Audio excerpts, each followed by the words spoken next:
Morning. आपल्यासाठी घेऊन आले मस्त गोष्ट. गोष्टीचं नाव आहे झाशीची राणी लक्ष्मीबाई. लक्ष्मीबाई ह्या लहानपणीपासूनच खूप शूर होत्या.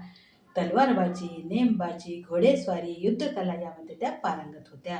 1857चा स्वातंत्र्य लढा सुरू झाला आणि ब्रिटिशांनी झाशी ताब्यात घ्यायचा प्रयत्न केला. तेव्हा मात्र झाशीच्या राणीने सांगितलं की मेरी झाशी नाही दूंगी, मेरी झाशी नाही दूंगी.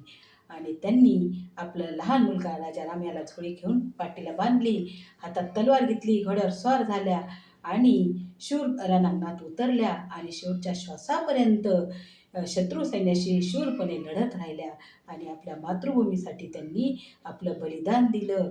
पण त्यांचे शेवटपर्यंत वाक्य होते, मेरी झाशी नाही दूंगी, मेरी झाशी नाही दूंगी. अशा त्या शूर अशा झाशीची राणी लक्ष्मीबाई यांना सलाम. थँक्यू. म्हणूनच सगळ्या मुलींनी कराटे शिका आणि आपलं स्वतःचं रक्षण स्वतः करा. थँक्यू.